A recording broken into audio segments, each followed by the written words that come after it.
Hello and welcome to the third episode of the Dicebreaker podcast. This is episode 3. We've done it. We've made it this far. We've lasted a whole 3 weeks of not being in the same room with each other, but discussing over the internet.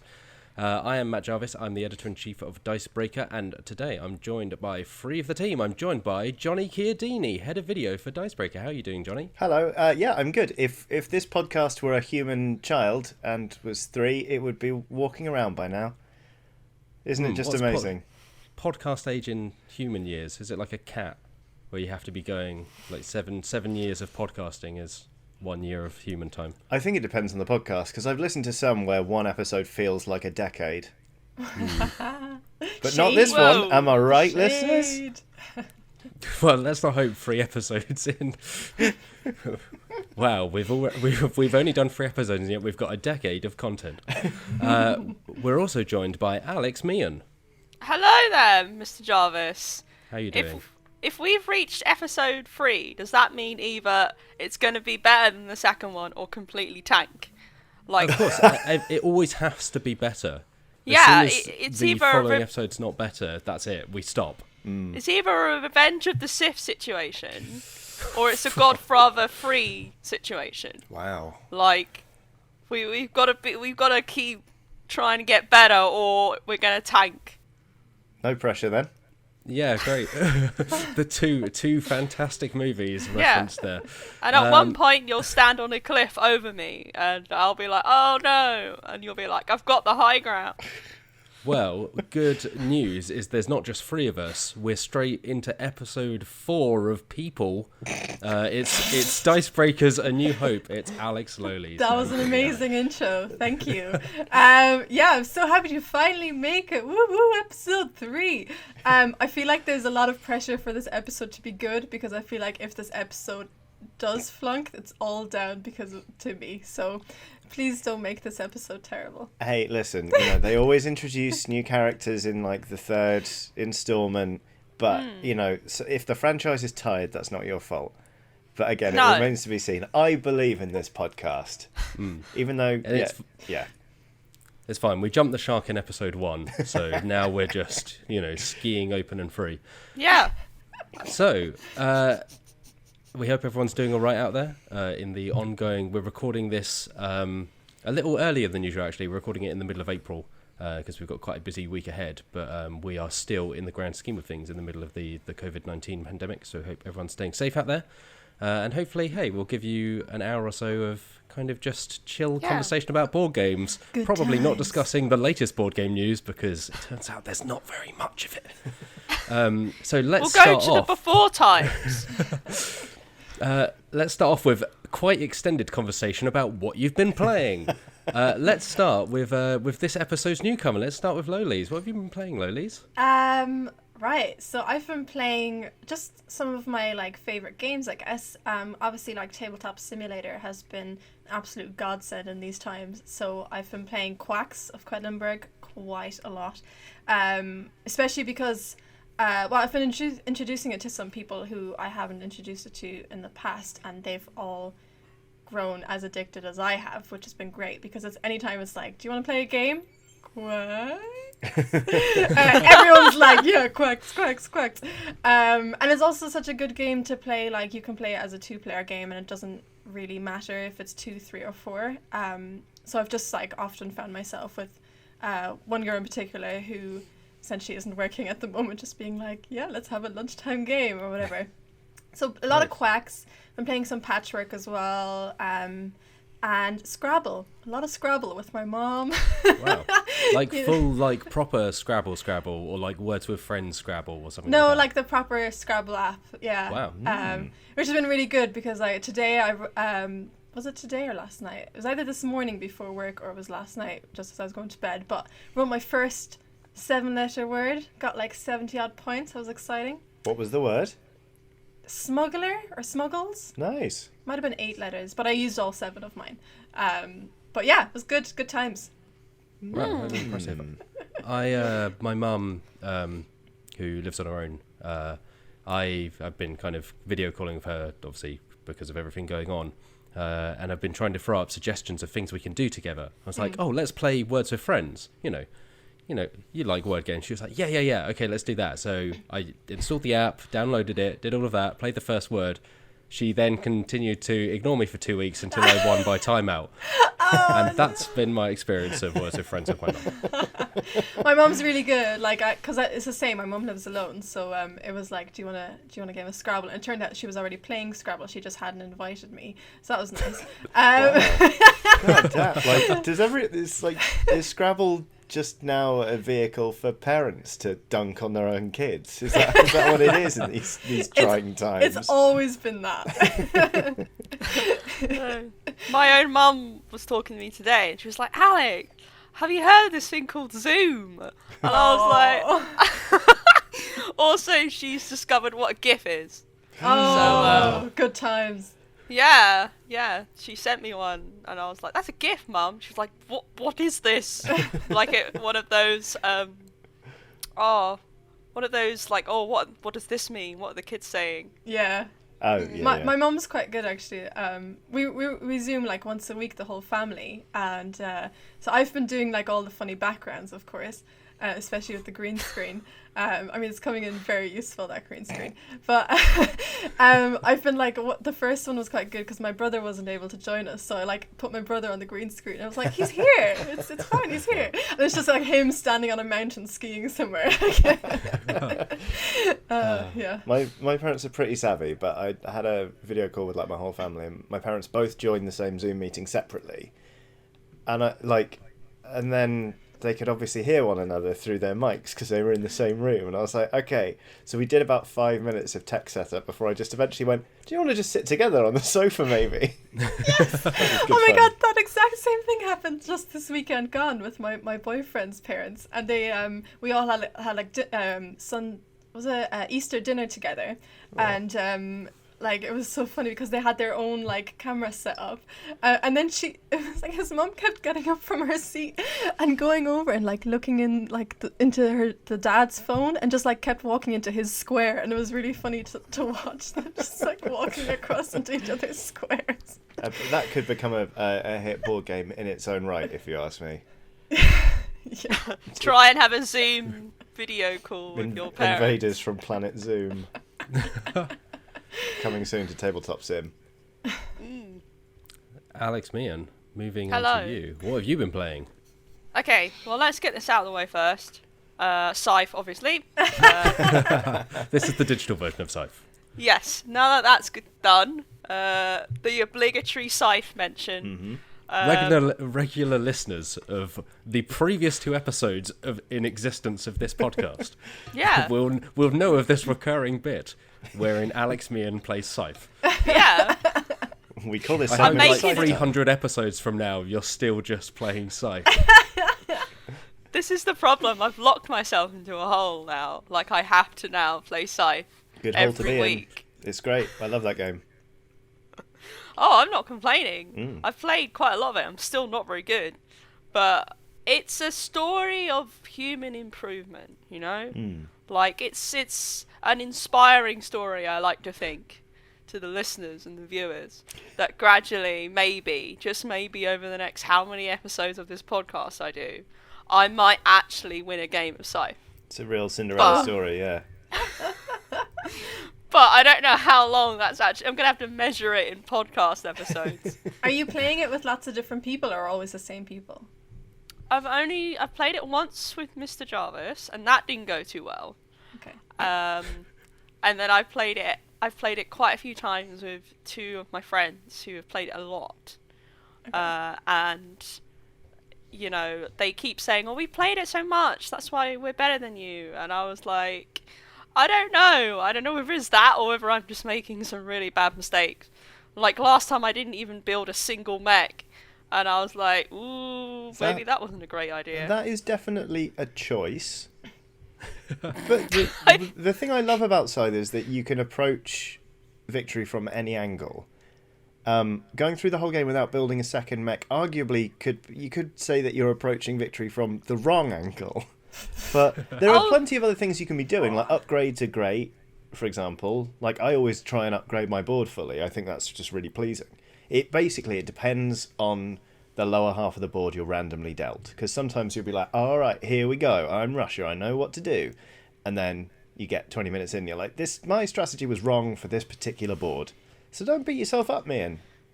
Yeah, I mean, when you said you didn't get your second mech, I said I didn't get a single mech, like, the entire game, because I was working towards an objective, and then halfway through I realised that my friend was coming over and pinching on my resources, and I literally couldn't do anything about it. My poor workers were just standing there having their livelihood stolen from them. And I'm just there shrugging, going, well, I mean, we've got this nice structure here. I mean, isn't that great, Look, guys? we've got a granary. Yeah. All right, I want to play this game now. You've convinced me. Oh, mate, Cyber's Oh, amazing. ladies. Let's play it tonight. It's really good. Even though I've been losing at it constantly, for some reason I just keep wanting to play it anyway. So I guess that's a good sign. That's a sign of a good game, I think. Yeah. Other than that, I've been playing. I played Wavelength last week on the stream with these two lovely individuals. Hello.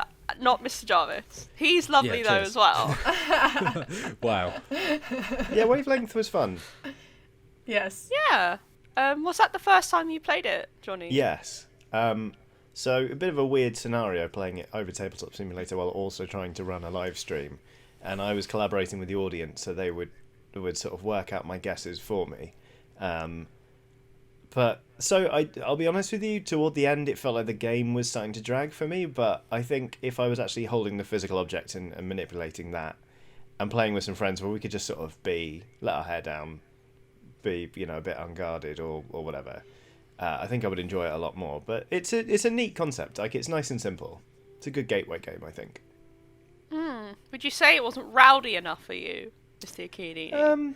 I don't know about rowdy or rambunctious. No, it was fun. Yeah, I mean, I can't imagine you're meant to play it for 2 hours Yeah. straight. Yeah. I think it's a good filler game. It's good, if you've been playing something really heavy and you want just something quick and easy. I think it's one of those games as well, it can lead to some interesting discussions. Like the sexy Pokemon thing was definitely one of the most memorable cards that we played. Yeah. And it definitely led to some interesting discussions. But yeah, I think that's the main thing about that game is the discussions that follow the cards. Because obviously, you're picking a word based on your own perception of something, and then it's everyone being able to discuss that perception and dunk on it. Yeah. Much like Yeah. printer cartridges. Oh my god. Yeah. Ink cartridges. I my thought, god. Yeah, so it was the swing was from irreplaceable to replaceable, or back and forth, and it was things that were slightly more replaceable than not. And Matt Jarvis suggested ink cartridges for printers, and everyone was like, Whoa, hold on, don't pin this It's on me. the- I did not suggest that. I thought it was your suggestion. No, I suggested members of the Wu-Tang Clan, which was Oh, instantly yeah. shot down by the team. Because we didn't know. Oh, sorry, yeah. Yeah. Try and pin your sorry. crimes against Wavelength on me. Well, it was. Anyway, the clue ended up being ink cartridges. It did not come from the brain of Matt Jarvis, it turns out. But everyone was like, "Oh, super replaceable." It's like, yeah, those things are expensive, man. They're costly. Anyway. We didn't know. The Yeah. Alexes didn't know.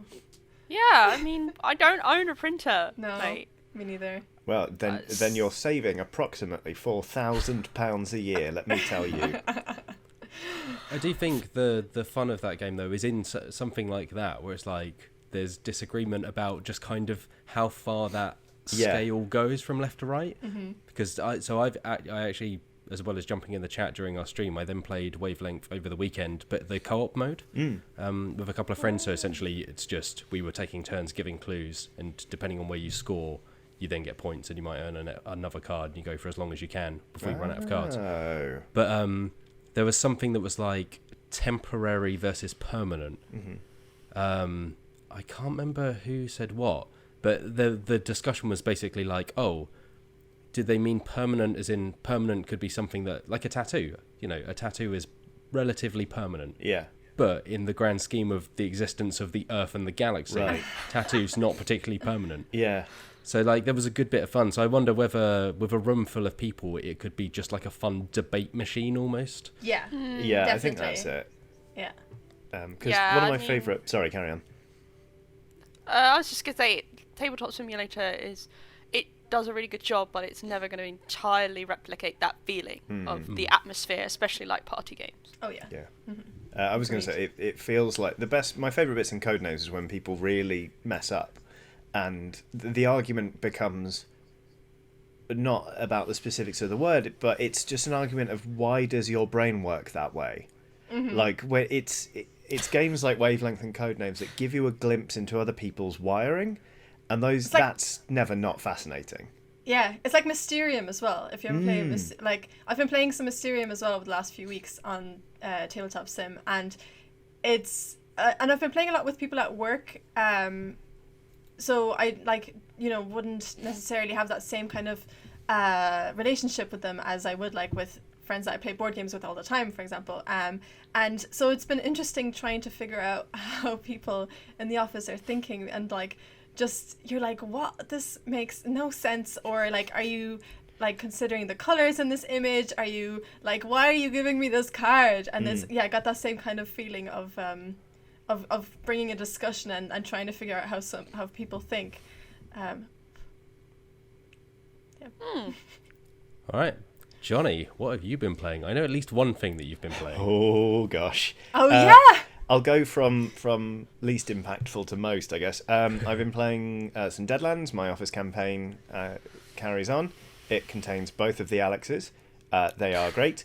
And I've played a bit of D&D. I'm still playing as a Tabaxi pirate who's good fun. But my world has been taken over by diplomacy. I started a game... I don't know how long ago it was now. It feels like a long time. I started a game with some friends. We're playing a turn a day. So it's basically like it's on a website called Backstabber or Backstabber. So it's like Grindr or those other websites that or Tumblr or whatever. But it's just there's no E before the R. That was convoluted. But we're playing on this website, and it simulates playing by post. So we resolve one set of orders a day. And then you've got a little inbox where you can message other players. And there's also a sandbox mode where you can try out your moves and all this kind of stuff. So we are playing a super slowed down version of a game that is normally played over the course of about one afternoon. And it is incredible. Like, a lot of the people I'm playing with in this game work in theatre. A few of them are professional actors. So obviously we're role-playing the hell out of it. So I'm playing as France. I started out as President Loubet, who was the actual president in 1901, but then Italy lied to me and screwed up one of my turns. So I released a press release that President Loubet had died of a broken heart.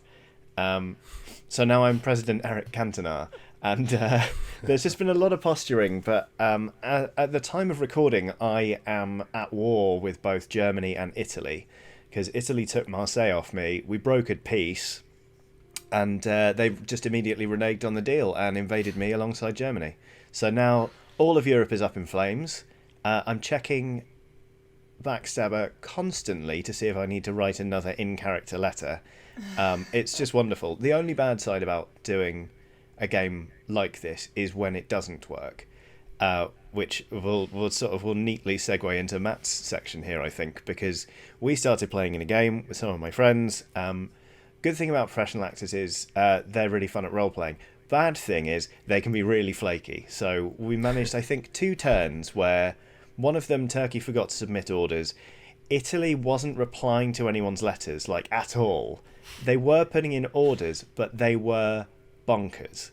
Like, because in diplomacy, you can only move to an adjacent space. But from the way Italy was playing, you'd think they thought the moon was an adjacent space. Like, it was just bizarre. So unfortunately we canned that game, which is really annoying, because I was playing as Russia and Matt was playing as France, and we were exchanging some lovely letters, weren't we, Matt? Aww. Yeah, I think I love diplomacy, and I've played it in person, and really enjoyed it and kind of got into the character. But I think you found this as well, John. It's like playing it at that slow pace, but also just having the communication through what they call press. So it's like letters or, group letters or one-on-one. it just really gives you that ability to sink into the fun kind of role playing of it, because the game itself is not complicated. It's you move pieces into spaces, and if there's another piece, you need a piece to support you to take it over, because everything is worth 1. So it's like Risk if there were no dice rolls and you had to support pieces to take over new spaces. So it all just comes down to kind of the relationships between people. But yeah, Johnny and I were just exchanging letters. I was the King of France. Yes. And you were the Tsar of Russia? Yeah, Tsar Nicholas II. Oh, classic. And I was King Louis the... is XIVI, so... I can't remember. I just picked Roman numerals that looked pretty on the page. Yeah, because XIVI doesn't work. No, it doesn't make sense because I'm adding 1 and taking away 1. Yeah. It would just be 15. So it would be Louis the Fourth. Yes, Louis the 14th and a half. I don't know. Louis the 15th. But yeah, to mark our friendship, he sent me a wheel of camembert and a very fine cheese knife. However, this being a time of peace, he removed the blade and encouraged me to affix the handle to whatever I desired. So I put it on a bear. How lovely! Yeah. I love this idea of you two role playing a little royal meetup. It's the greatest thing. Like, honestly. And everyone else just like it's like Wasteland War. Like they're all ignoring each other, or doing little skirmishes without any communication. And you two are just like, well, hello. I rather enjoyed your camembert. That's pretty much it. I mean, the start of the game, if you're doing 1 turn every 24 hours, the first move of the game, everyone's just moving to an adjacent space and grabbing a new supply city. But you do need to start making friends. And genuinely, when you're writing to people, the wrong tone can rub you up the wrong way. Like, I was playing with a friend who was just ignoring the things I was asking, even when they were quite pertinent, and being like, what are you doing? What are your moves? And it's like, I don't think you respect me or this friendship. So they're in line for a betrayal, quite frankly. So it does feel stupid to just be like, I am posting you the entirety of the Bolshoi opera and also 2 tons of caviar, which is what I sent somebody the other day. It's really important and fun, and I love it. Oh, I also sent somebody renowned tennis star Anna Kournikova. Wow. With instructions that while she early on in her career enjoyed grass courts, she now prefers clay, which is accurate. I actually read up on her career. But Matt, you've been playing since that disastrous game we had. You've been playing with some other people, right? I have, yes. I'm not going to say who I am in that game because I know that some of them listen to this podcast and we're playing anonymously. I think because this was a friendship group that we played in person before, and although it was great fun and I loved it, several of those friends then refused to ever play again until I convinced them to finally give Backstabber a go. And it was because I think diplomacy gets very, backstabby. It all comes down to who teams up. And because it's very flexible, there's no kind of structure for forming alliances or betrayals. Yeah. It's just, I moved here, you moved there. And it's all simultaneous, so you can't even see what's about to happen until it does. That game ended in too many betrayals for some of the group, and they did not care for it. Yes. So we're playing anonymously this time, which is very funny because it ends up in another weird meta game of trying to work out who's who. Because Russia, the first message I received from Russia in that game, so I'm revealing I'm not Russia, but it just said, new phone, who dis? And I replied, my dear Western friend, or dear Eastern friend, and kind of in this flowing, early 20th century letterhead. So there's all that going on. Amazing. And then, even though, so the letters are just, like everything else, it's just whatever you want to write. You can affix a handle to a bear or send, the Bolshoi Ballet if you want. So in that game, Germany sent beer and meat to everyone as kind of a peace offering at the start of the game. And Turkey replied, obviously being an Islamic country, and said, thank you for these gifts, but we're not going to eat them, so we've fed them to the dogs, or something like that. Oy. So it's this weird, again, it's just people getting into it, but it's this really wonderful thing. And for me, as someone that has loved diplomacy for a number of years, and has never really met anyone else that even knows of it. This weird game from like 1959. It's been really wonderful to just see people get into it because of this website and just really, really get into the character. So I am vastly enjoying it. Yeah, it is. Very much sounds like my kind of game. I really Play. think we should play a game with you in it because you'd be brutal and brilliant. I'm just glad that I'm enjoying it because when I played it in person, I didn't like it, and while it is still easy to get upset when playing on Backstabber, like yesterday, I was just sad because the betrayal I saw coming had happened, and I was like, I'm going to get knocked out of this game, and it bummed me out for a bit, but there were no hard feelings with the people who'd done it. I mean, I did make videos of me lopping off their heads with a guillotine in Photoshop. But that was just to try and get inside their heads. You know, like, I'm not actually upset with them. But, oh, it's a treat. I'm having to resist the urge to check on Backstabber right now, actually. Yeah, I just want to send endless letters. If nothing else, I didn't even really care so much about the game anymore. I'm just enjoying the kind of, like, pen pal simulator. Aw. Sweet. Excellent. So that's everything you've been playing, Johnny? Yeah. I've been doing a bit more sort of love letter in the early hours in the morning when I'm slightly in my cups with friends, where we get on Discord, play all together but also with a random, and if anyone uses a priest, we're like, he's got a princess. So we're cheating basically, but we quite often lose to them because we're handicapping ourselves with booze. So yeah, there that goes. By the way, I listened to the first episode of this podcast and I heard, was it Matt, say that Batman Love Letter is the best, and I strongly disagree. Yes. I just They're wanted all to the get same. in. I just wanted to get in on that discussion because Batman Love Letter is by far the worst. You've clearly never played The Hobbit Love Letter. The Hobbit is one of my two favorite ones. Actually, one of my top three favorite ones. Actually, yes, I have. God. The I will Hobbit say one's that, good. well- Archer is good, and what's the fancy one? Garfield, right? Oh, the deluxe one. Yeah, I've got that one. I can't even remember what it's called. Oh, I don't I know. think it's just called Love Letter Premium. Premium. Yeah. Yes. I was like Premier. No, Premium. That's a really good That's probably the actual answer because that actually adds things to the gameplay. Yeah. It adds like extra players, and like the second edition that came out last summer adds a couple new characters. And actually, Lovecraft Letter is pretty good because it adds like a sanity mechanic, so there's something else happening and going on. So it's actually worth owning. But I mean, I just like Batman. Have you played the Archer one? Because that one's quite interesting. Because they that card that you take out at the beginning that actually comes into play in the Archer one. Which is quite interesting as well, because you can either look at it or swap cards with it.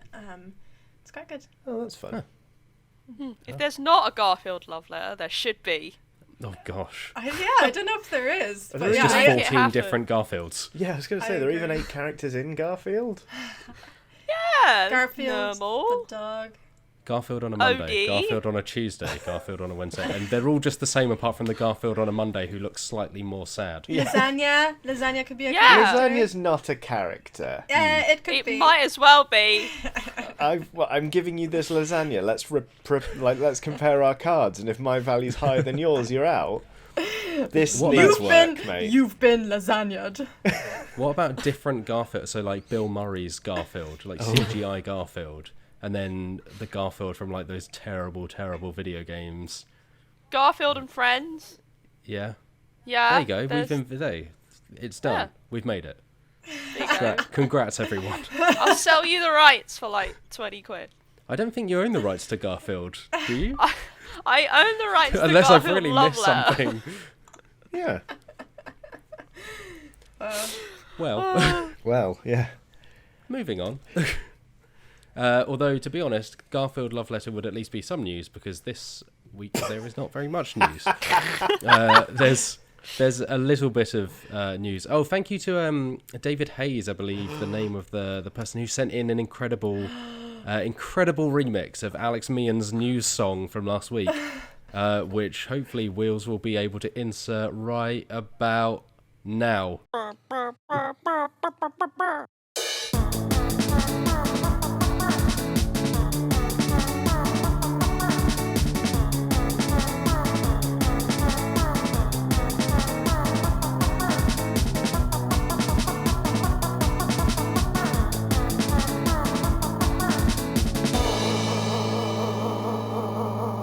news. Yes. Incredible, really. Can I copyright that? I mean, it's your voice, but then is it a transformative work of art? I don't know. I'm just going to double check. I reckon they'd get away with it on parody claims. I reckon they got this own up. It's not yours, but it's. I'll put it this way: it's as much yours as Garfield Love Letter is. Well, I'm what happy do you with remember? Do you remember that whole thing where was it a case with the monkey who took a selfie and they were trying to say that the photo belonged to the monkey? Oh, that was Yeah. so Whatever. tedious. That long legal battle. Yeah. Did the monkey won in the end? Didn't he? Did I he? think so, yeah. I think Oh, so. Yeah. That's Yeah, either that really or it was annoying. released into like the public domain or something because they couldn't decide. But I that's can't remember. sabotaging a man's career for this. It's one lucky monkey. Yeah. Yes, so it was David Hayes, who who has a show on YouTube, the Jeff and David Show. So there we go. Oh, Thank you, David. It's it was a proper very earworm. amusing song. Yeah, It's been stuck in my head all weekend. Yeah. I laughed 30 seconds straight after listening to it. Yeah. It's very good. I only listened to it this morning actually, and I was in stitches, and I didn't even know I haven't listened to the second episode, so I didn't know the context, and I think I might have made it even funnier because I just don't even know why, but it's great. The ending's so wholesome, though. News? Yeah. It's just delightful. That is not my reaction to the news this week. No. My reaction to the news this week is news. Medium. Let's get through it because there's not loads, but there's some interesting bits. So the kind of biggest news at the moment is that Origins, which is the big US game convention, that has been delayed to October due to the COVID-19 pandemic. Not a huge surprise, I don't think. I think it was more of a surprise that it held out this long, given it's in June. But replacing it in June is Origins Online, which sounds like an MMO that came out in the early 2000s. Yeah. But that is, they just describe it. They haven't really given any details about how it will work or what it is. They've just said you'll be able to demo games, you'll be able to buy games, there'll be seminars, there'll be workshops. Basically, it will be a convention, but it's online. It And sounds like a so- shopping channel. Yeah, it does a bit. Oh, like QVC. Yeah. Welcome to Origins Online. We've got this fantastic 79-disc set of classical music. Buy it. kind of- And then Also it plays get a the copy music. of Garfield Love Letter. Yeah. Ooh, 21 Garfields in one collection. Yes. So, yeah, I think it'll be interesting to see what Origins is kind of a... It's a big show. It's also where the Origin Awards are handed out, although this year's shortlist is kind of a bit naff. None of the board games on there are really standouts at all. The RPGs are a little bit more interesting. There's the Alien RPG and a couple of other bits, but it's a bit of a nominations. Take that. But yeah, so that's kind of the big news. Is it's just been delayed, but it's been also replaced. So the new dates for Origins will be, let me look at this story on dicebreaker.com. Oh my It will now goodness. be October 7th to 11th, the physical show. And then Origins Online will be held from June the 19th to the 21st. The way you said that was like it's physically forcing itself out of your body. Like in the second Harry Potter, when Ron's spitting out those slugs. Oh no. Yeah, so that's about it in terms of the bigger news at the moment. We are recording this a little bit early, so it might earlier than usual in the week. So it might turn out that some massive news happens tomorrow. Yeah. But I don't think it will. Then we can just add a small recording right here. Yeah, and then I can do. Thanks for that update, future me. If you're back already, then there wasn't any news. I can do all your voices. I can do it. Yeah. Yeah, we're just going to make the podcast just you Okay. doing impressions of us. I want to hear this impression of me, please, Mian. Go. Yeah. The floor No, is yours. I'd only do There it we for go. that little news bit. I wanna so hear if it, was go. like, Not a Okay, monkey. so- Oh no, apparently she is. Carry on. okay, so if Garfield Love Letter was announced, then Lolies would be like, "Oh my goodness, I'm so excited to see Garfield Love Letter." What is that accent? Scottish via India. Oh, my And goodness. Why do I speak like Tim the Goblin? That's because all of Alex Meehan's characters Are are Tim Tim the the Goblin. Tim the Goblin presents the Dicebreaker podcast. I think this Alex Meehan is actually Tim the Goblin playing Alex Meehan. Yeah. Oh dear. Yeah. Anyway, before Meehan does any more accents, other news is the Forgotten Waters, which is the new game from Plaid Hat, who did Dead of Winter, and it's from the co-designer of Dead of Winter. That has seen its retail release date delayed indefinitely. So Plaid Hat, I think, are selling it directly. Is that right, Meehan? Yeah, so you can get it on their online store. And they've said that if you essentially add the name and address of your local board game store, they will send them a check for like 20% of the board game. Yeah, which is pretty decent, all things considered. Yeah. So this, again, it's due to COVID-19 and not being able to distribute it. Yeah, and but I they're think- making it fairly obvious that they will distribute it to retail stores at some point. Just when that happens, who knows? Yeah, I think they've said there's only going to be a limited number or something that they sell directly, so that they're not just selling all of them and then the shops are left with nothing.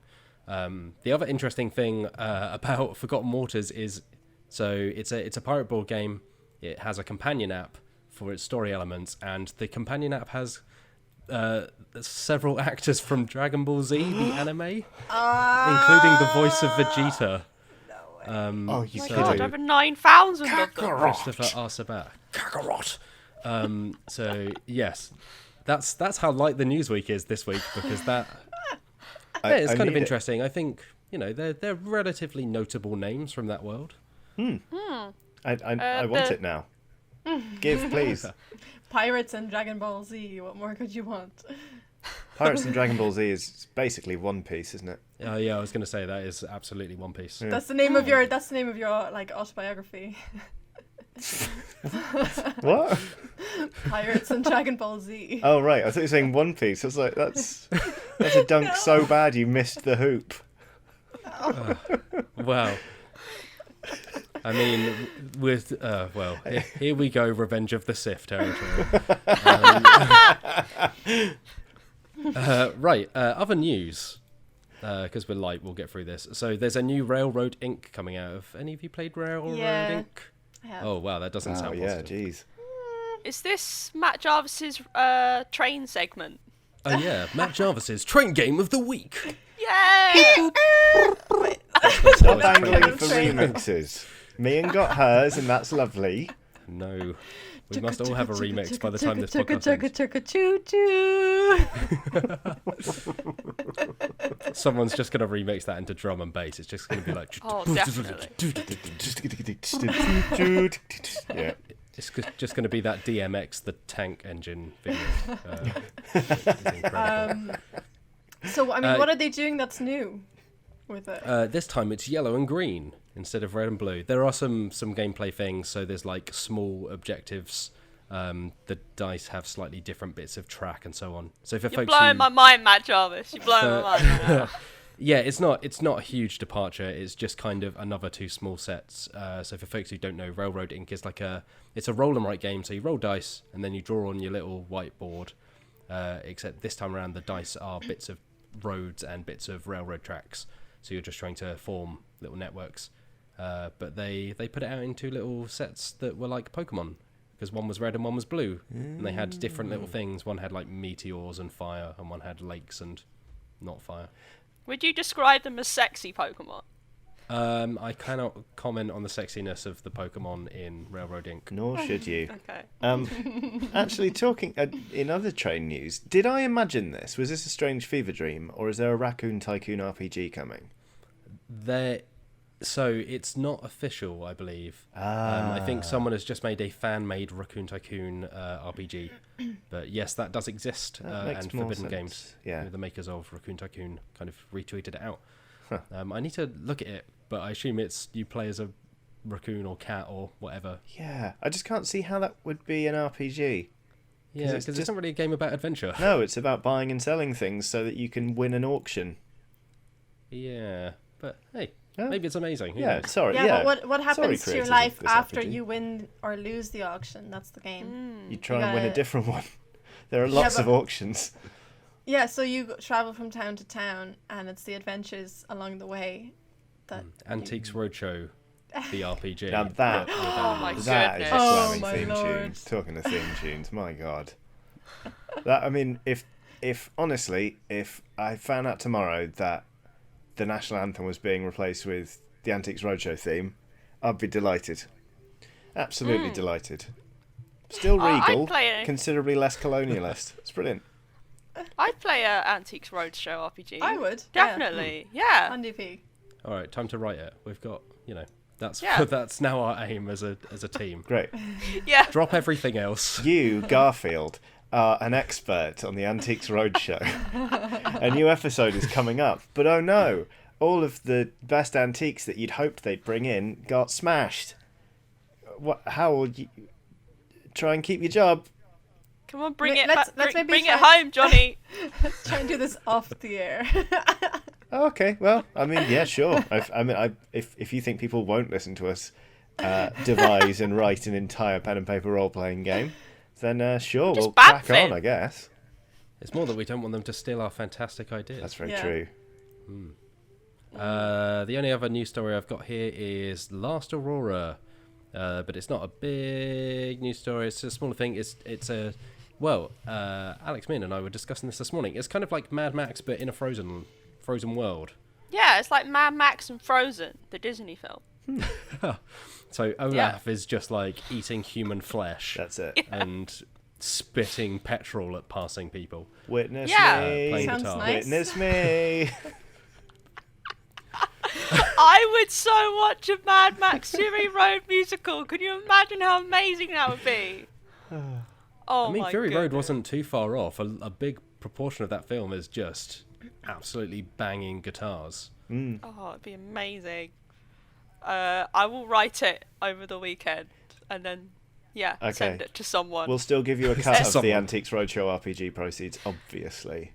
Oh, thanks, mate. Thanks. Last Aurora was originally... It was on Kickstarter, and it had a successful campaign. And it was originally released in Italian, but now it's getting an English edition by Ares Games. The guys who make War of the Ring, that old Lord of the Rings game. And yeah, it looks interesting. It's like post-apocalyptic. You've got to get to a ship before it goes off without you, and it's really cold, and there are bad people everywhere. Yeah. Yeah, seems interesting enough. Moving on to Kickstarters, we chatted a bit last week about Ankh. I think Ankh is now live on Kickstarter. That's the new game from Eric Lang of Blood Rage and Rising Sun. Yes. Yeah, I feel like we kind of went over that last week without having played it ourselves. I don't think we can. It seems interesting, but it also seems like another one of those to some degree. Big old board game, lots of minis. Big old board games. Big old board game. I would say I can't see it yet, but it might be out by the time. I think it's that it's this going podcast live goes out. on the 14th, which is today. Oh, sometime. So by the time this podcast hits the ears of the listeners, it should be live, I think. The other two that I spotted on Kickstarter, or well, myself and Mian spotted on Kickstarter, is Excavation Earth. Mian, tell us a bit about Excavation Earth. oh my goodness. Excavation Earth is a board game where you play as aliens, different species of aliens. And I'm not talking about the Ridley Scott Aliens.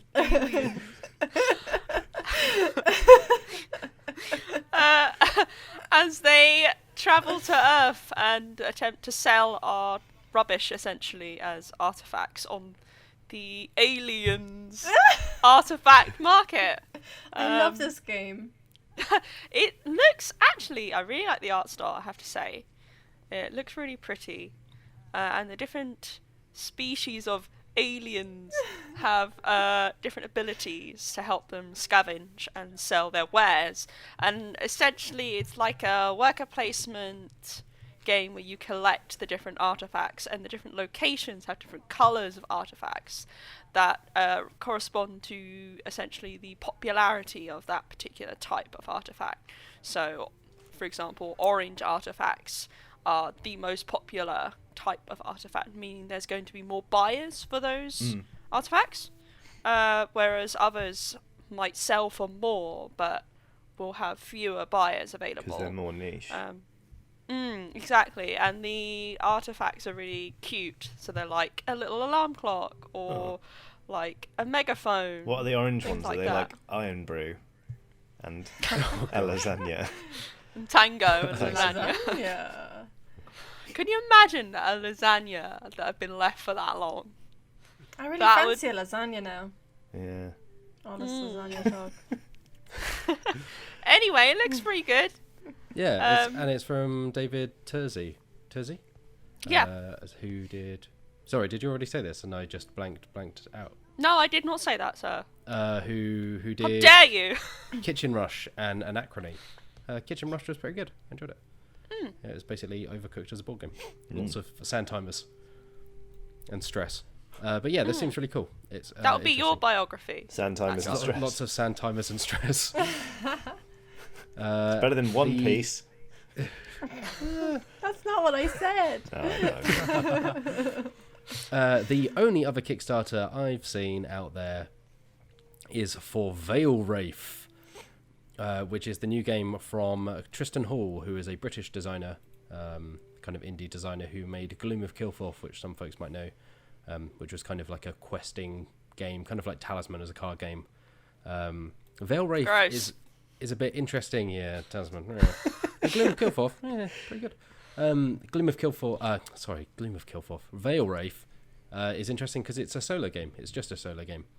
So it's just one player, and it's like a deck builder, and you basically try and defeat a load of monsters. It's in that vein. You defeat monsters, you're trying to get keys and make it out before the monsters do bad. I like this. I like that it's a one-player only game. I've been saying that for ages, that there need to be more of those. Yeah, you can combine multiple sets together and play it multiplayer apparently, but nice. The single box itself is just one player. That sounds really good. So Yeah. Oh god, I was saying this to a friend last night. I would kill for a game of Set a Watch right now. I'd love we it. played it. Actually, that's one of the games I played this week. I completely forgot. Is it on Tabletop Sim? It is on Tabletop Sim. Oh, hello. Played it on Tabletop Sim. Okay, that's a week. game changer. All right, good. There is hope yet. Yep. yeah, Set a Watch. We know what you're doing this week. Diplomacy. And Set a Watch. Yes. Yeah. All right. I Yes. think that's. Oh, sorry.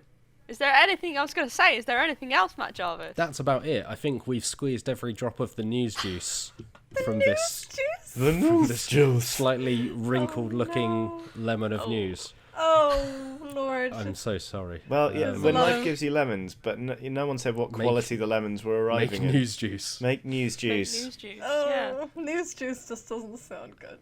It's assonant though, which is pleasing. Yes. So we'll take some questions from the audience, from you, the audience. Thank you to everyone that sent in questions and comments and whatnot. You can send them to us on Twitter, so @JoinDicebreaker. You can send them to us on Facebook, which I think is just /Dicebreaker, or maybe it's /JoinDicebreaker again. I'll double check. It's /JoinDicebreaker.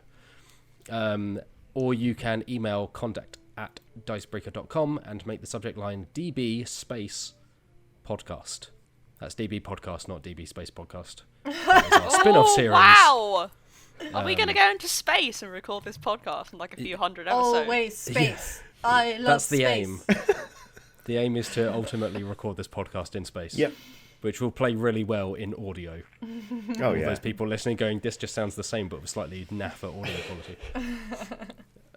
Okay, let's take some questions from the audience.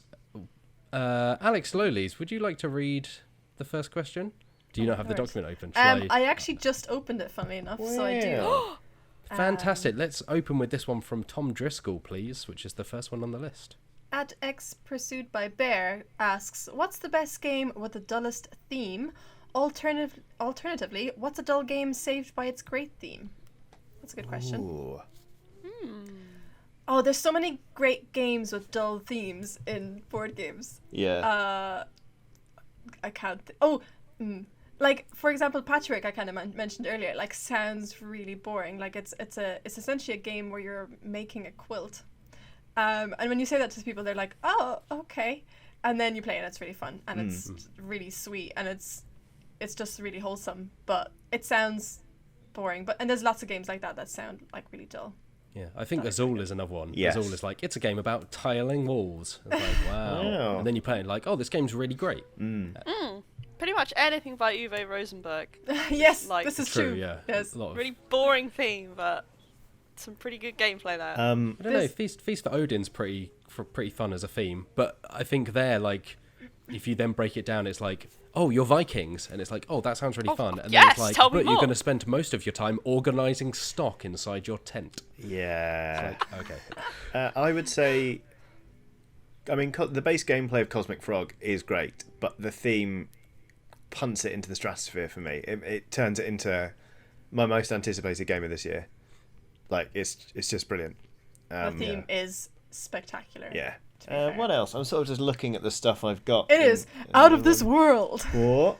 I would argue the Crew Quest for Planet 9 as well.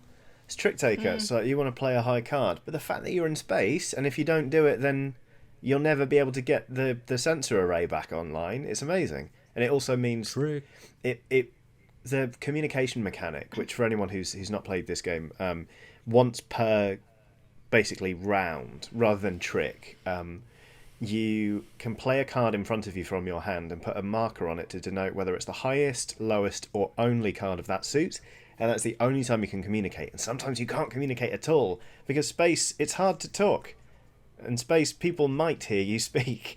And yeah, there's just something about the theme really ties it all together and makes it into something genuinely really exciting. Like the last time I played it, in the before times, we put on the public service broadcasting album The Race for Space, and it was just the perfect soundtrack. It's just like really like chill driving beats. Well, we were being spacemen, so yeah. I think it also just has a bit of a naff name, which is common. They could have called it like Tricks in Space. I like something. And then that just sounds like space magicians. I think the issue with that, or not the issue, but the danger with that is that I think as soon as you mention space, it sounds nerdy. Yeah. Where I think the crew's quite nice. It's short, it's snappy. It's you are a crew. You got to be a crew to succeed. I tried. The catchy Wow. tagline.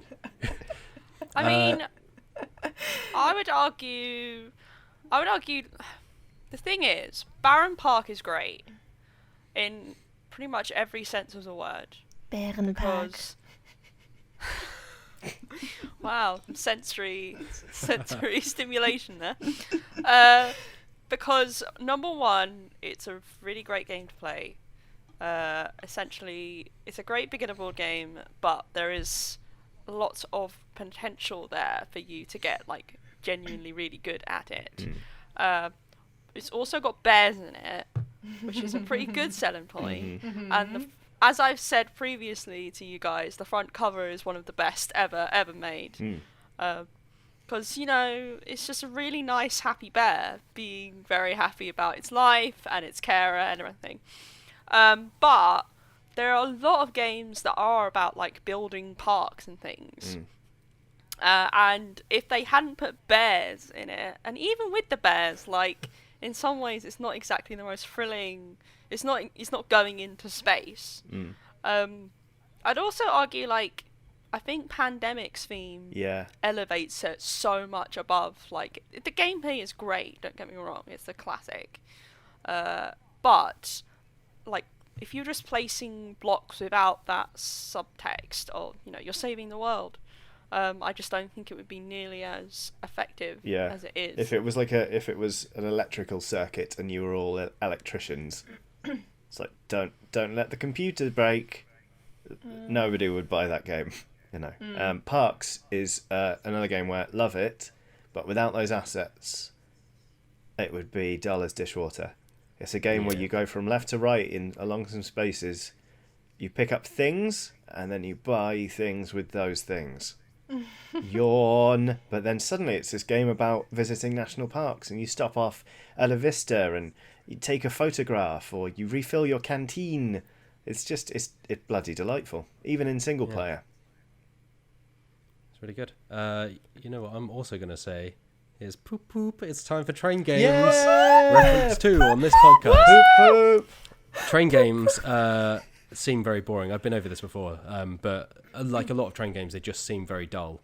But things like 1830 or even Ticket to Ride, which is just kind of pure lay down track, go from place to place. Lolies is not a fan. I like Ticket to Ride a lot. For audio listeners, Lolies is blowing a very quiet raspberry. Which is probably how you describe Ticket to Ride. A very quiet raspberry. Yeah, very quiet raspberry. But yeah, I think games like that. I'll also be... I mean, I love fantasy games, but I will say that a good 95% of fantasy games could be something much more interesting. My goodness. Yeah. I can't remember the game. I think it's an Antoine Bowser game. Oh, what was it? It was called something else. It was called something along the lines of Ghost something, and it involved Stories? Ghost, no. And then they made it into Last Bastion, so it went from being this kind Ghost of... Stories. It was Ghost Was it Stories. Ghost Stories? I'm pretty sure it's called Ghost Stories, because I you remember might- seeing It's that, just and then... the Kung Fu sort of... Yeah. Yeah. Sorry, man. I can completely confuse it. You're completely right. I forgive you, don't worry. Yeah, I remember. But yeah, they Forgiven. just made it into bland fantasy theme. Yeah. It's like all interest in that game just out the window. Yeah. Look, I love sci-fi horrors next to the next person. Sorry, as much as the next person. But please stop making dungeon crawlers with sci-fi horror settings on Kickstarter, because there are so many, and they're all just blurring into one, and now I don't care And that's the anymore. scary thing. It's blurred into one monstrous, horrible creature. That was a rubbish joke. Anyway. Next.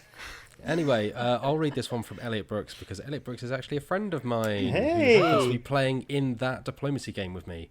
So full disclaimer, he's a friend of mine, but that's not why I picked his question. I picked it because it's good and because it was on our Twitter. So Elliot says, what IP without an attached RPG do you think would make the best setting for one? So we did an article on the website a little while ago that was kind of along these lines, yeah. where each member of the team picked something that they felt should be made into an RPG.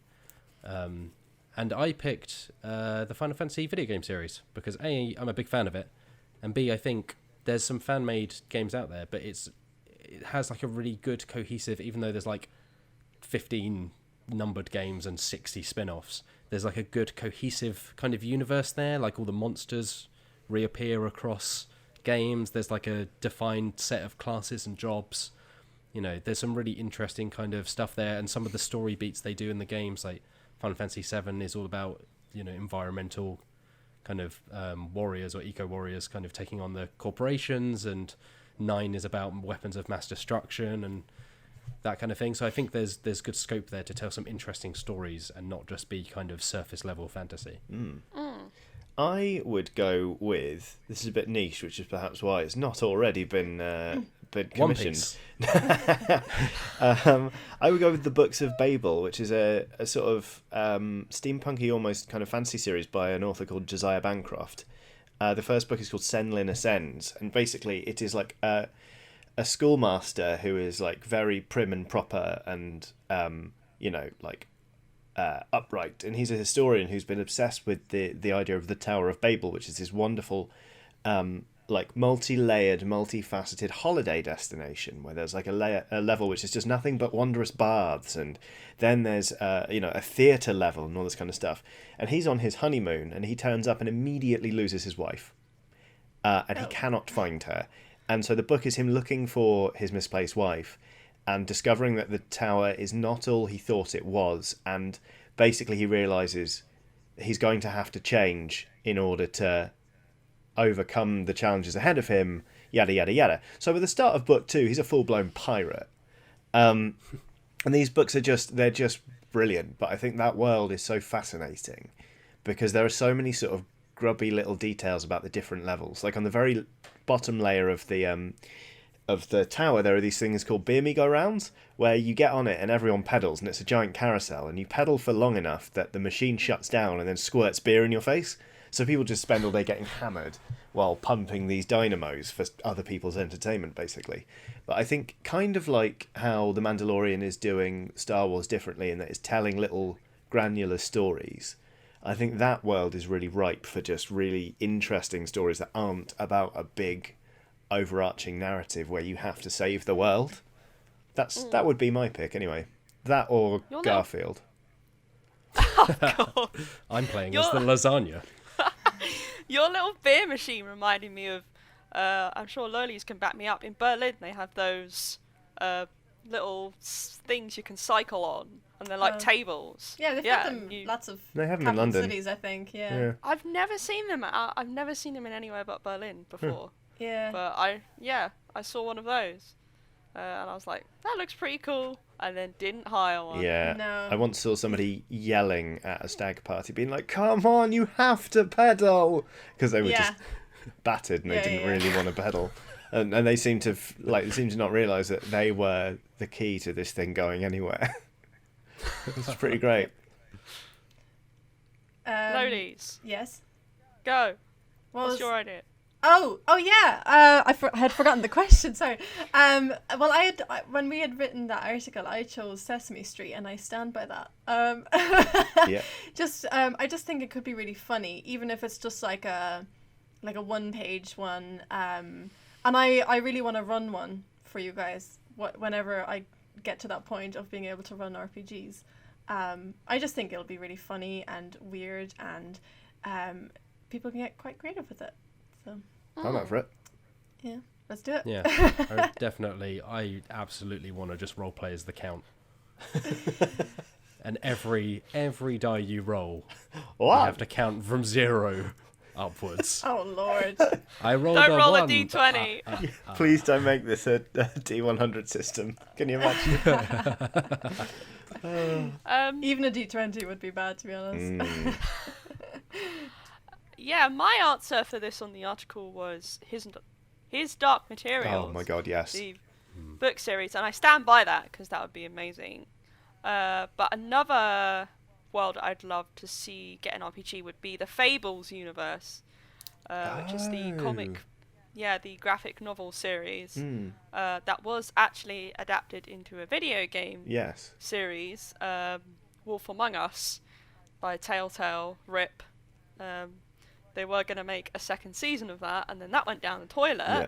And I think there were rumours. Did they announce? Is there another another company making season 2 now? I think so. There was certainly a bit of news. It might have just been them being like, "We intend to do this," kind of in the same way that you've decided to make a crossover between Garfield and Love Letter and claim the money. Exactly. The graphic novel series that the video game is based on is very weird. It essentially takes fairy tale characters like Snow White and from Beauty and the Beast and things like that, and kind of puts them in the modern day. And that sounds really generic, but it actually goes into some pretty weird places. There's like an alternative world which they're from, and they were essentially driven out by this enormous war and this, I guess, tones of imperialism enemy, and then they're living in New York in secret. But then as the books kind of go on, it becomes more and more off the wall, and new characters join. And I kind of always preferred a little bit the Wolf Among Us take on it of like noir crime thriller, because it really delved into those social sort of issues that the books kind of touch on a little bit, but they always lean more into the weirdness. So I'd love an RPG that kind of combined those two things, both the tone of the video game and like the possibility of the worlds of the books. And you could like make your own, fairy tale character or turn up as an existing one and kind of interact with both like new characters and ones in the stories. I think that'd be awesome. Yeah, I agree. I love our Fables. Is Fables there, thing built on Gumshoe, maybe, like investigative. Is there a Pokemon RPG? Not officially, as far as I'm aware, but I think there are like kind of like Final Fantasy. There's loads of fan-made ones. Actually, I know for sure that there is a fan-made one because my friend was playing it over the weekend. Is it sexy? I believe there were elements of that I won't go into. Wow. Oh, might Okay. as well. I right. wasn't playing in that campaign, but I understand that they were maybe taking it in some directions that were quite strange. Oh lord. As long as I can get a swoobat, I don't care. Oh my god, that picture of Swoobat carrying Tim the Goblin just made my Yeah, life. that was really lovely. That was... My heart grew like 10 times. Incredible. It was beautiful. Johnny, would you like to read this one from Lee Russ? Nothing would give me greater pleasure. Johnny. Lee Russ. Do any of you guys upgrade or protect your games with things like sleeves, etching tokens, with Sharpies, or or buying premium components? What's been the neatest idea for this you've seen? My favourite is putting the tokens from Quacks of Quedlingberg in coin capsules. Certain games, yes. Like Twilight Imperium 4 is great. It's got lovely assets. It's even got an inlay that works. Fantasy Flight, you can do it. But the player civilization mats, all the player mats are super flimsy. So laminating those, I think, is a must. And then, to be honest, it's mostly with my Doomtown Reloaded collection.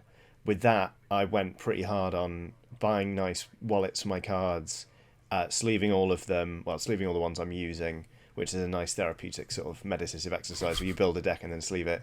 I've got probably more plain mats than is strictly necessary.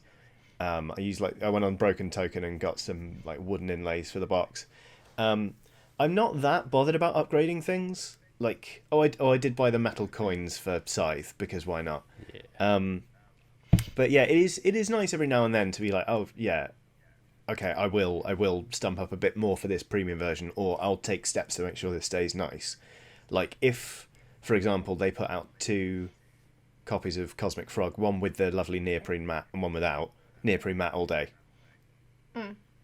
So yeah. Yeah, I think I'm much the same. It's I generally don't I'm sure many people will be upset with this, but I generally don't sleeve anything unless it's something like a card game that I know that I'm going to play a lot. Because I think at some point I don't really mind if things get kind of worn away. That's kind of the charm of it to me. Yeah, I agree. To some degree. It's this has an element of us having played it a lot. It's loved, Yeah. And also I find a lot of sleeves are just I don't know, I don't particularly love the feel of them. Yeah, it can be awkward to shuffle as well with sleeves, because they kind of get stuck to each other or whatever. Yeah, it's funny because there's several games that I really want to upgrade. So actually, it's funny that they mention Quacks of Quedlinburg, because obviously I've spoken about that before, and I own a copy, and I really want those plastic bits to have as my ingredients, but the ones that are kind of available are quite expensive, and it's well, is there any point? Patchwork, I want to grab a copy of Patchwork at some point, an actual physical copy, and I want to I've seen a lot of people who have replaced the kind of cardboard buttons with real buttons, and which I find really sweet, and I'd like to do that once I get my copy, but that's something quite easy and cheap you can do yourself anyway.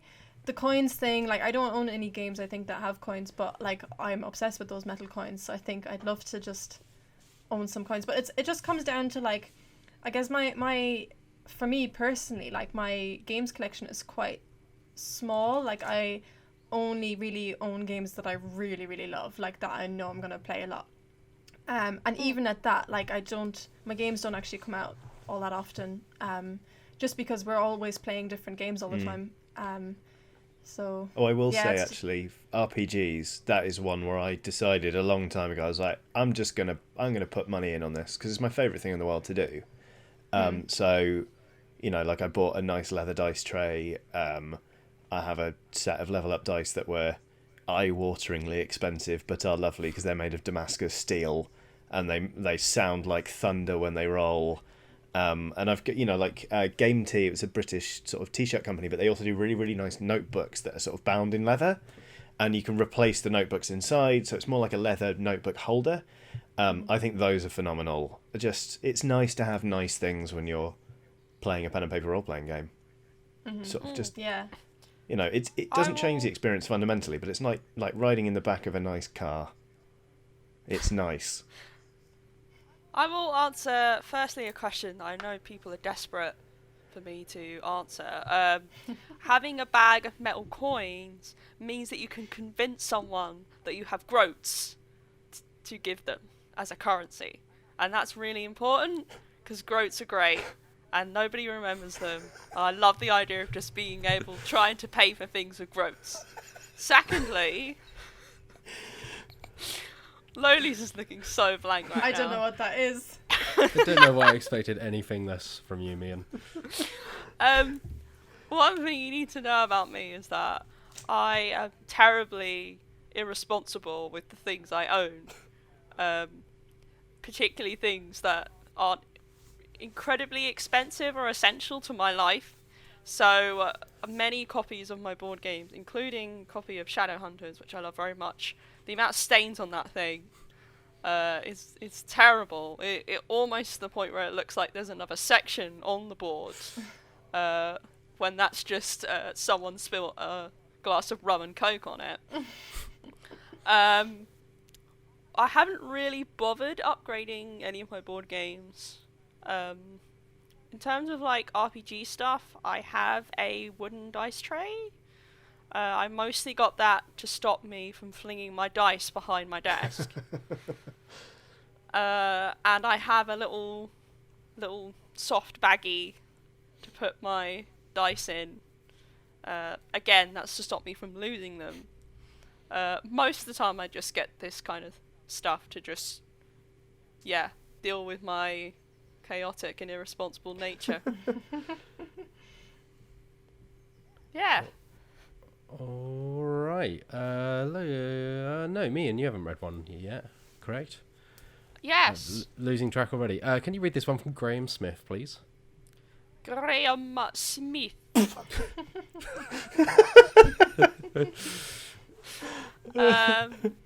They ask, are there any classic, now derided games, Monopoly, Risk, etc., that you think are better than they're given credit for? Huh. I mean, you've mentioned Diplomacy. That's a classic. Yeah. I don't think it's derided, though. No. I think people just haven't heard of it. So if anything, it's just unknown. Yeah. But I think Monopoly's crap. I think that's widely accepted.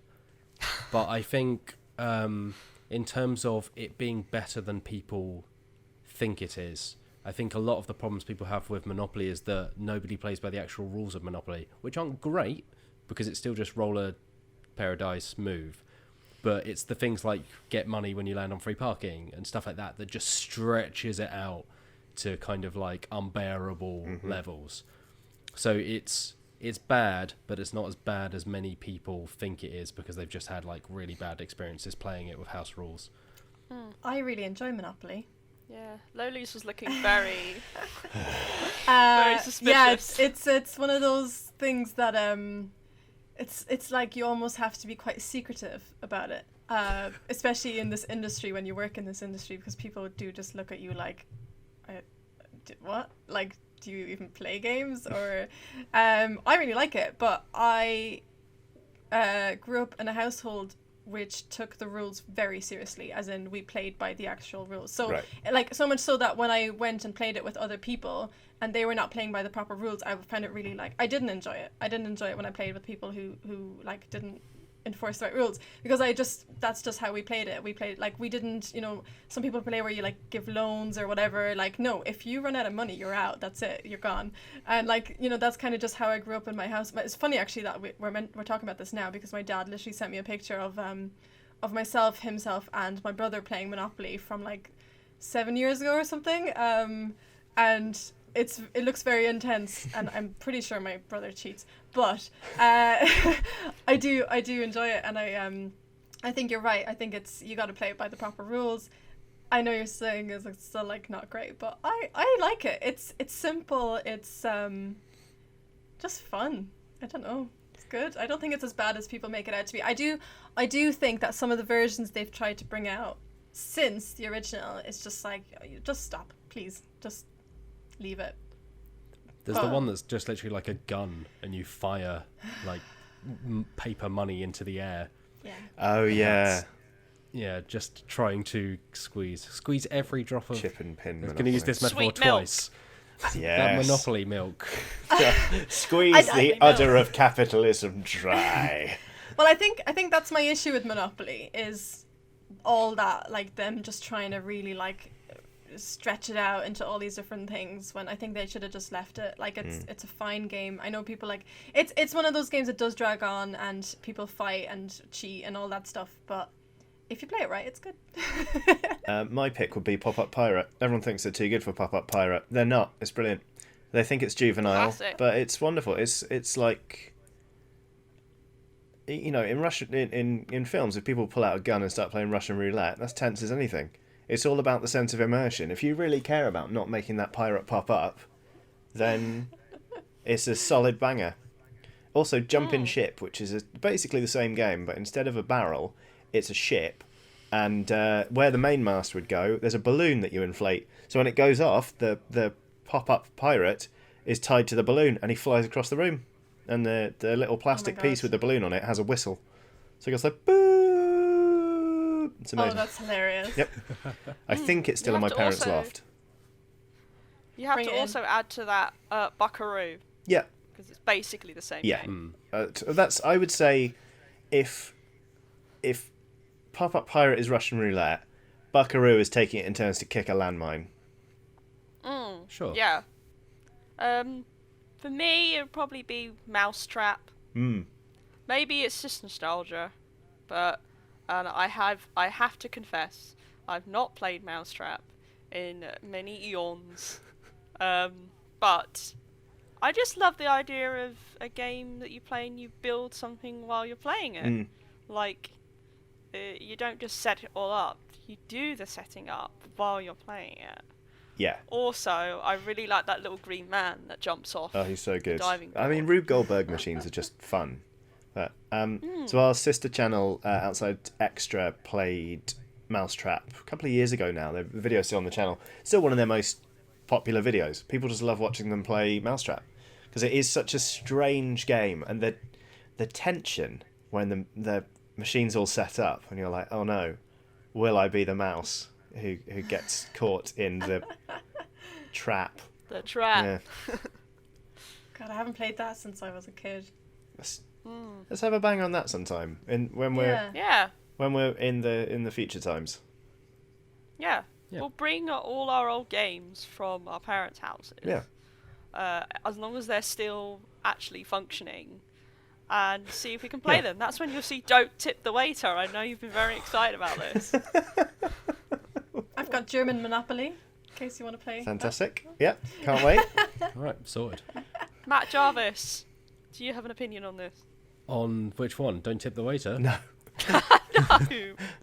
On a classic board game that aren't as bad as people think they are. Like I say, I think Monopoly it gets a bad or a worse shake than it deserves. I wouldn't call it a classic by any stretch of the means, but I think I have gone on record multiple times now to say that I quite enjoyed Seafall, which is a more recent release. Yeah, fair but enough. Was absolutely derided. Yeah. People I'm guilty of that. Oh. I've put the boots Tapestry. in on Seafall a lot. Oh, Tapestry. I don't think. Well, Tapestry didn't get that much of a kicking, did it? No, from Wheels though. From so Wheels this it one's did. especially from Wheels. So yeah, it's more Let's adapt this confirmation question. bias from me and Loli. It's more like Stockholm syndrome. Let's just turn this around. What games do we like that Wheels doesn't, and why is he wrong? Tapestry. Betrayal at House on the Hill. Does he not like Betrayal at House on the Does he? Hill? Whoa. Yeah, no, he slagged it off. Wow. He said, "Ooh, it's not very I mean, good." And there I are was some like, times when you see the scenario and you're like, oh, we're in for a rubbish 45 minutes now. just choose a different one. That's my not advice. the rules, man. I will I've play just- the one where you get turned into tiny things and a cat's loose in the house for the 8th time, if that's what the game tells me to do. I've just remembered another example for the first question, Uh-huh. which was something about dull themes or something, or good themes. I don't know. You remember the question, listener? I'm sure you do. Vast is one of them. It's got a cool Oh, theme, but boy. it's a dull game. Lolies, we had this pact We were never going to mention that game again. I just had to, just this once. You're bringing up really bad memories. I need people to know. On the flip side of the coin, from the same publisher, Fort is coming out this year, Fort. and that is a game that is absolutely made by its theme. It's wonderful. Big time. Yeah, because that used to be like a Roman game, right? It's like a remake of a Roman thing. Yeah, I think so. Well, I might be misremembering. But yeah, again, like just historical or fantasy, like you immediately take that, make it into you're building forts, and it sounds 100 times more interesting. What are my resources? Pizza and toys. This is hilarious and inventive. You're recruiting best friends. Yeah, it's great. You're recruiting legionaries. Your resources are pylums and also pizza, because we have that too. Yes. I suppose the ancient Romans also had toys, but you know. Oh, All dear. right. Lolies, would you like to read this one from Annie Furlong-Muir? Wow, that's quite a name. It's a lovely name. Yeah. What D&D campaign setting is your personal favorite and why? Personally, I love the idea of Eberron with its high Magitech theming. I think we'll throw this open a little bit to kind of just role-playing settings in general. Sure. Not necessarily just D&D. Although if you like D&D, go for I it. mean, if it was D&D specifically, mine would be Saltmarsh, because pirates, why not? But favourite setting at all? It would probably be a toss-up between Deadlands, because I always talk about it, and the Weird West is great. But also, Fading Suns is like a really dense D20 system RPG, but it's basically a space opera in the same vein as Dune. And it is just wonderful. You got all these different houses, and you know the planets are so varied, and there are all these jump gates from an old sort of older race that left them all behind, and I love it and I miss it. So that. Yeah, D&D wise, I've only actually played Eberron because any other D&D game I've played, people have just actually no, this is not true, but mostly people I play with, they just kind of make up their own. But I'm currently playing Tombs of Annihilation, which is definitely interesting. But it's still quite early on, so I can't really. I don't want to. One with dinosaurs. Are there dinosaurs in there? Is that Tomb of Annihilation? Dinosaurs is I'm not Eberron. sure. We've only played. I'm not sure. We've played 2 sessions of it, and it's we literally had just done like a canoe trip and climbed a tower. So it's moving slowly, but it's I'm enjoying it as a setting, but I wouldn't know if it was like my favorite. I think in general RPG though, I think Deadlands is the one that has really gripped me, and that I just love visiting that world when we do. It's great. For me, D&D is probably the recently released Explorer's Guide to Wildermont setting, which is basically Wildermont, which is in the Critical Role universe. You know, Matt Mercer, he's a good boy, and he's made a really exciting and interesting setting that's driven by both political tensions and a clear obsession with gods and pantheon and things like that, which I can really respect because I love classical studies and gods and things like that. So it's just a world that feels really realised. There are people clearly living in it. Like, it's not all about the conflict and the danger. It's also about just, you know, these different weird little cultures. You know, there are a group of people who live on an undead worm. As in eat it. Oh. Which, yeah, not live on it. I thought that was funny. That would be cool. They live off it, then, technically. They live off of it, Okay. yes. And favourite general RPG setting? Probably Cyberpunk. Particularly 20... What's the new one? Is it Red, or is it just Red? Red is the new one, because there was Cyberpunk, then Cyberpunk 2020, then version 3.0, which people don't really talk about very much, and then Red is the next one. Yeah, Cyberpunk Red. They've given up trying to name it chronologically. They're now naming it just Red, which is probably a good shout, because then eventually, if we get to whatever year they chose to name it with, they're going to have to change it again. But I really like cyberpunk things.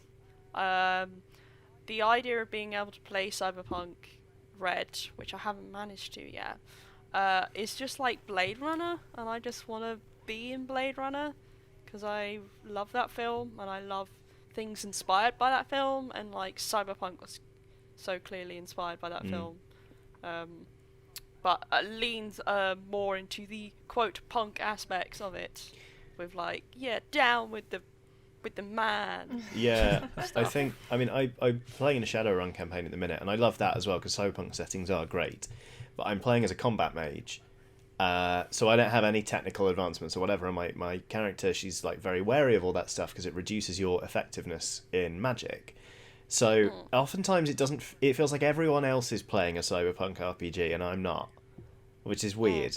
So yeah, I do like the single focus of Cyberpunk, you know, being much more about transhumanism, I guess, and augmentation and what it means to change yourself in an essential way, but in a way that is very much tied to technology and to capitalism. I think that's very interesting. I mean, because I think Mike Pondsmith is a very, very interesting and smart man with a voice that I could listen to forever. Big time. Yeah, I'm a Mr. big Jarvis. See, I don't actually have loads of experience with D&D. I do like Saltmarsh because pirates. I also really like Descent into Avernus. Oh yeah, because it's just hellish landscape with kind of Mad Max, weird rigged up vehicles running around, which is very fun to me. Also because I just play characters who are generally kind of, they belong in the depths.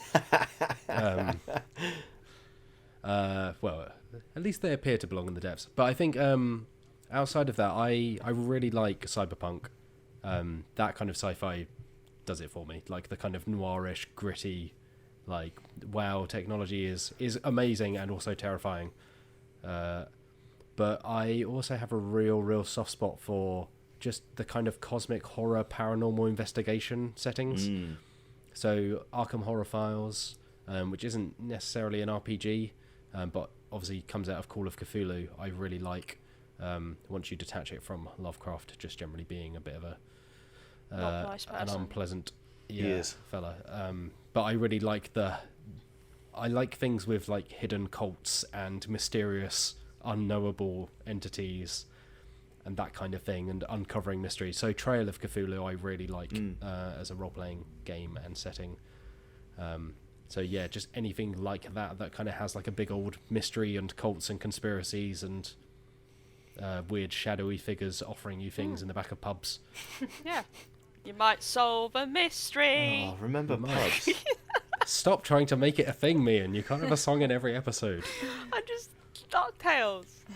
Mystery. Let's solve. Anyway.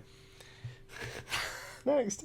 All right, cool. I think that's just about all our time for questions this week. Again, thank you to everyone who sent something in. We've got a lot more to get through, but if you want your question answered, tweet us at Join Dicebreaker, Facebook us at /JoinDicebreaker, email us at contact@dicebreaker.com with the subject line DB space podcast, or just, track us down on the internet somewhere. We're about. You'll find us. If you tie your question to a pigeon and whisper Dicebreaker in its ear 3 times and let it go, you will have 1 fewer pigeon.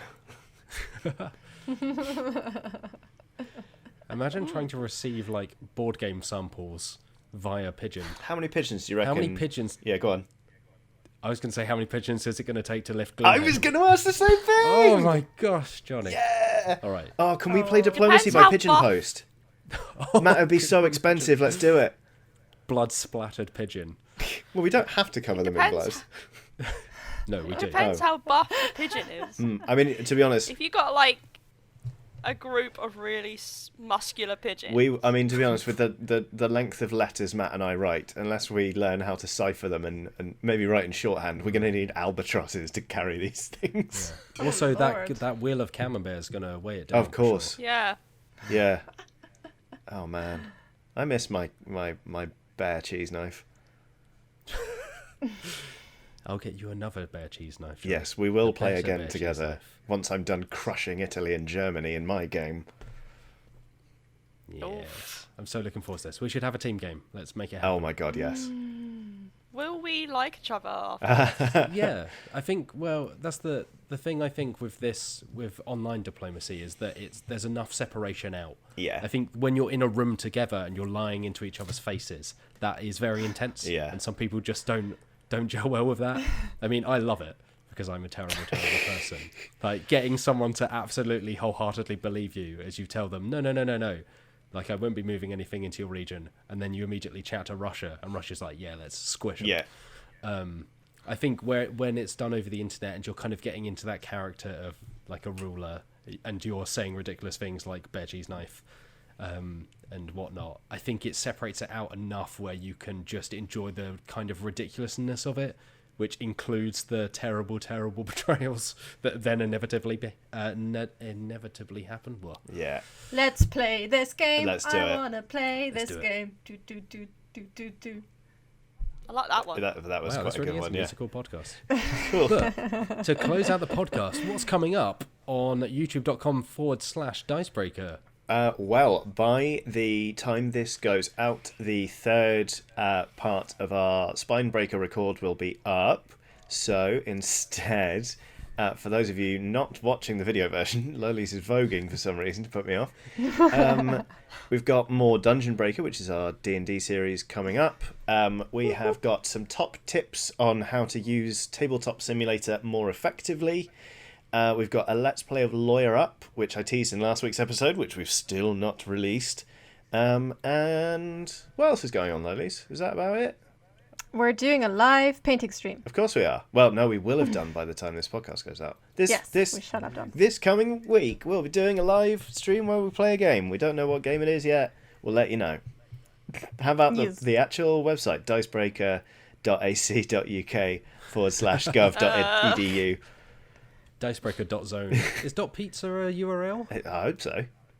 Okay, we're going to register dicebreaker.pizza. Please do. That'd be amazing. What Oh would my be god, on I a really want Dicebreaker pizza now. Yeah. Or Dicebreaker.lasagna, yeah. Oh no! Dicebreaker.garfield. Yeah! On dicebreaker.garfield.ac.uk/gov. We'll have some features and reviews coming up. I can't say exactly what they are just yet because things have been thrown out of whack a little bit. But we already up on the site. We have a feature looking at the kind of rise of the roll and write. So I love a good roll and write. yeah, I'm gonna read the out of this. Yeah, so it's going through from like Yahtzee, which was kind of the first roll and write. I love through Yahtzee. Sorry.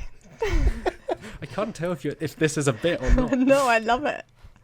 But yeah, so it goes through from like Yahtzee, which is kind of, set the template for all of that stuff, through to like the modern kind of, like the last few years, there's been just a lot of roll and writes. Like Corinth and Railroad Inc. and all sorts, like Ganshon Clever and Doppelt So Clever. That's and all quite that. clever. So many good ones. Quinto. Mwah. That's my gosh, favorite. Quinto. My favorite goodness. one. So yeah, that feature's up already for everyone to read. It's a very fine piece by Jeremy Signor. So yeah, I would recommend it. Last week we put up a piece. I'm going to replug it though because it's a very good piece, looking at Hero Quest, which was kind of like, I don't think it was the very first dungeon crawler because there was a D&D board game way back in the 70s and 80s, but it's kind of the biggie when it comes to like influential. You see its DNA in things like Gloomhaven. You see it in things like Imperial Assault. Kind of. There's a modern, like, dungeon crawlers. Again, one of those things where there are just so many, as Mean kind of said earlier. There's like a dungeon crawler for every day of the week and then some. But Nick Rubin did a fantastic piece looking back at Hero Quest and chatting with Isaac Childress, who made Gloomhaven, and James Hewitt, who made Warhammer Quest Silver Tower, and Jonathan Ying, who made Imperial Assault, and kind of running through why Hero Quest was such a big deal and why people still love it. Also, there's an incredible, extremely like late 80s, early 90s advert for Hero Quest in that piece. And wow, yeah, boy, it's one of those. Broadsword.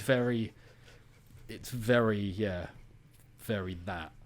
Yeah, and then we should also have a piece going up this week, which should hopefully be up by the time you read this, on the kind of third-party creators making stuff for D&D and other role-playing games, and kind of making a career out of it on things like Patreon. So making like unofficial models or map packs or scenarios, but doing this as a career. And there's so many people interested in D&D and TRPGs at the moment that, they're able to just do it and sustain a living off it, which is really fantastic from Luke Winky. And then, we'll have daily news and all the rest of it. So, So between video and the website, we got a lot coming up. Yeah. Good times ahead, dear listener. And hey, there's also Dungeon Breaker, which we wrapped up our latest arc. Yeah. Well, yeah. Which, Yeah. Wrapped up is a loose... Things came to a head. Yes, and Mace did, I believe. And that's what started this whole scenario. It'll be fine. Don't worry about it. Yeah. That was feels a very like a good film where you're like, how did I end up here? Well, let me tell you, audience. Freeze frame, record scratch. I'm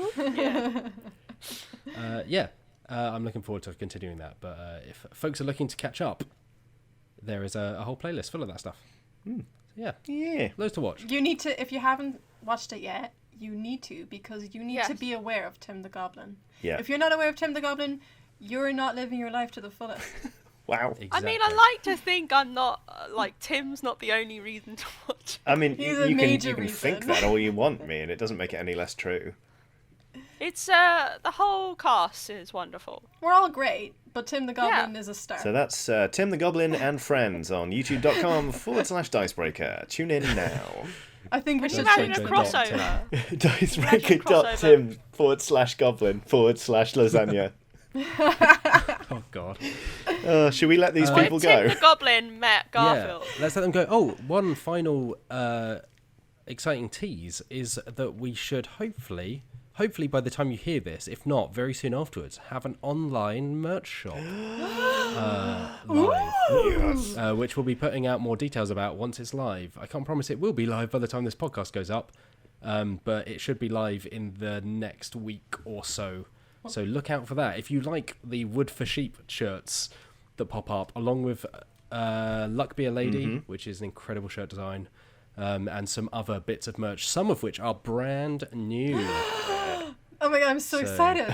There's some exciting stuff in there. There's some real good stuff. Yeah. I'm so excited. So look out for that. We will put details in the normal places, Dicebreaker.com, @JoinDicebreaker, and so on. But that is episode 3 of the Dicebreaker podcast. Thank you so much for joining me, Johnny Chiodini. You are more than welcome. I hope we didn't Revenge of the Sith it. Thank you for joining me, Alex Meehan. Oh, I would say Revenge of the Sith was the better outcome. Certainly better than Godfather 3. Let's end the podcast there. And thank you so much, Alex Lowleys, making your first and let's see about future appearance. Wow! Oh. I feel like you landed with you came on, you defended Monopoly, you I don't know. You said other things of questionable taste. Dang. No, of course you'll be back on. It's been You're fantastic. going to go that's on the been naughty lovely. step. Apparently, Thank you so much, you can ladies. only come onto this podcast if you have the same opinion as everyone else in the world. No, you just have to have a good opinion. Hi-oh. The burns! I need to go and look after these burns. Yeah, 'cause fair. I- Well, thank you, fair. Matt Jarvis, for being here and for hosting. Oh, thank you so much. And thank you to the listeners for listening. And have a lovely day.